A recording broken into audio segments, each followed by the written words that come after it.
Gas वाली इस्त्री इस्तेमाल किए बगैर और बिजली के बिना किस तरह से हम कपड़ों को इस्त्री कर सकते हैं। इस साल ना सिर्फ गरीब आवाम बल्कि जो मिडिल क्लास तबका है उसके लिए भी बिजली के बिल अदा करना बहुत ही मुश्किल हो गया है। लोग अपने जेवर बेच के, अपने घर की अशिया बेच के बिल अदा कर रहे हैं। मैं आपके साथ एक तरीका शेयर करूंगी जिससे आप अपने बिजली के बिल में वाज़िया तौर पर कमी ला सकते हैं। हमारे इर्द गिर्द बहुत सारी अशिया मौजूद होती हैं जो कि हमारे काम को मुश्किल बना रही होती हैं। उन कामों को किस तरह से आसान बनाना है, किस तरह से आपने टिप्स, ट्रिक्स और जो किचन हैक्स हैं उनका इस्तेमाल करना है, ये सब चीज़ें आज की वीडियो में शामिल हैं।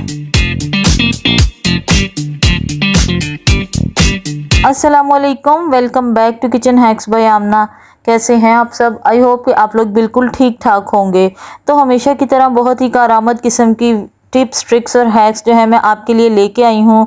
ऐसा तरीका जिससे आपके बिजली के बिल में वाज़िया तौर पे कमी आएगी, वो भी तरीका आपके साथ शेयर करूँगी। उसके लिए ज़रूरी है कि आप वीडियो को बिल्कुल एंड तक वॉच करें और चैनल को सब्सक्राइब नहीं किया हुआ तो चैनल को सब्सक्राइब कर लें। साथ ही साथ बेल आइकन को प्रेस करना बिल्कुल भी मत भूलिएगा। तो जनाब, बिना टाइम वेस्ट किए आज की वीडियो स्टार्ट करते हैं और आपके साथ शेयर करते हैं आज की टिप नंबर 1।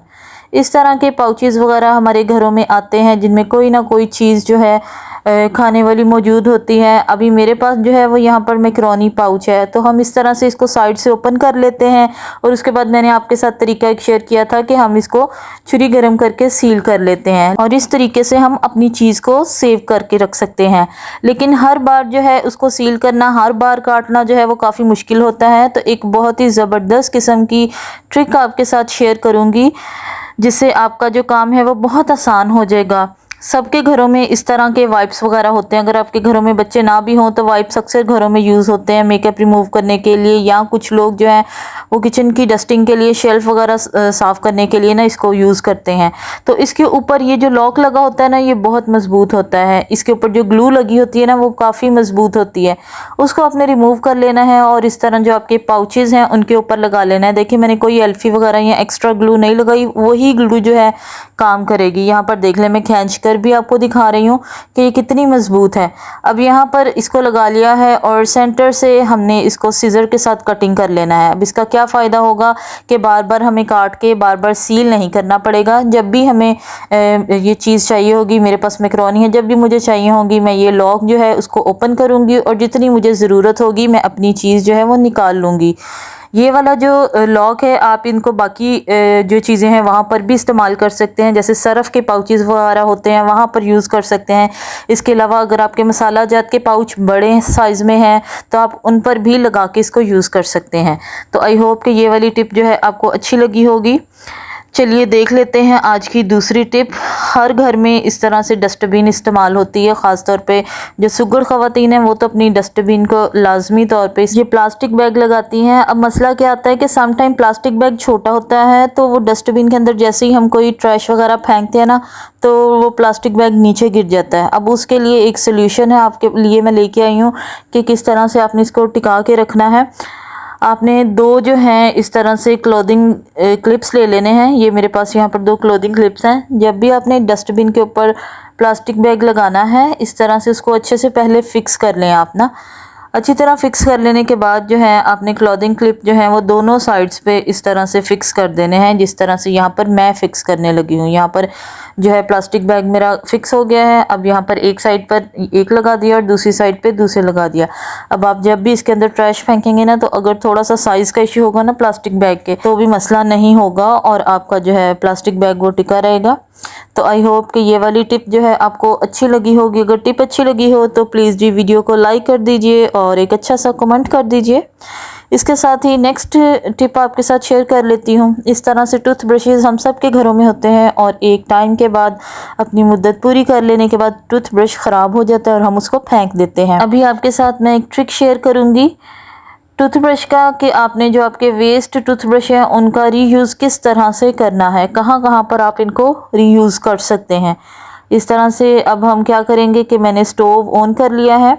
इसकी जो टूथब्रश की नेक होती है ना, यानी ऊपर वाला पार्ट जो होता है उसके जो दांत होते हैं उससे नीचे जो होता है पार्ट उसको नेक बोलते हैं। इसकी नेक को ना आपने इस तरह से चूल्हे पे हल्का हल्का सा गर्म कर लेना है और इस तरह से बाहर वाली साइड पे आपने उसको टर्न कर लेना है, कुछ इस तरह से जिस तरह से मैंने किया है। अब इसका हम ना मल्टीपल यूज़ कर सकते हैं। मैं आपको बताती हूँ कि किस किस तरह से हम इसको यूज़ कर सकते हैं। यहाँ पर आप देख लें कि किस तरह से ये रेडी हो चुका है। इस तरह जो हमारे पास फीडर्स होते हैं ना घरों में, आप फीडर को भी अच्छी तरह से वॉश कर सकते हैं इस ब्रश के साथ, क्योंकि ये बारीक होता है और एंड तक चला जाता है। स्पेशली जो फीडर का नेक होता है ना, उसकी सफाई जो है वो इसी तरह ज़रा टेढ़े ब्रश से ही होती है। उसके बाद हम इसको अपनी जो शेल्फ़ वगैरह होती हैं या जो फ़र्श वगैरह होता है या वॉशरूम होता है, उसके जो इस तरह से ये वाली साइड्स होती हैं, कॉर्नर्स होते हैं, या ये जो लाइन लगी है, आई डोंट नो इसको क्या बोलते हैं, उसको भी क्लीन कर सकते हैं। तो है ना ये कमाल की टिप। इसके साथ ही देख लेते हैं आज की नेक्स्ट टिप, जो आपके बिजली के बिल की बचत करेगी, आपकी बचत होगी पैसों की। अच्छा जी, कपड़े इस्त्री किए बिना तो गुजारा ही नहीं होता। ख़ासकर हमारे मर्द हजरात या बच्चों के यूनिफॉर्म बहुत ज़रूरी होते हैं। घर में हम बग़ैर इस्त्री के फिर भी पहन लेते हैं, लेकिन कहीं आना जाना हो तो कपड़े इस्त्री किए बिना हम नहीं पहनते। तो अब किस तरह से हमने कपड़ों को इस्त्री करना है वो तरीका भी जान लीजिए। यहाँ पर मैंने तवा ले लिया है, ठीक है। तवे को हमने इस तरह से चूल्हे पे रख देना है। वो मीडियम सा गर्म कर लेना है, बहुत तेज़ गर्म नहीं करना हमने, मीडियम सा गर्म कर लेना है उसको।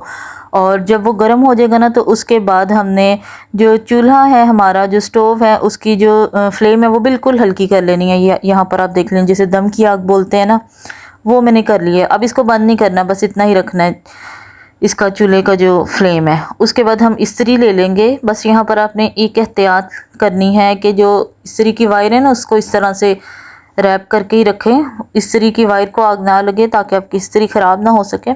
इस तरह इस्त्री को आपने गर्म कर लेना है। और अभी मैं आपको कपड़े इस्त्री करके दिखाती हूँ कि किस तरह से आप अपने पैसों की बचत कर सकते हैं, और बिना जो है गैस वाली इस्त्री और बिना जो है बिजली इस्तेमाल किए हम कपड़े जो है यहाँ पर प्रेस करेंगे। अपनी सहूलत के लिए शेल्फ़ के ऊपर ही मैंने कपड़ा बिछा लिया है, क्योंकि बार बार ज़ाहिर है इस्त्री को हमने गर्म करना है।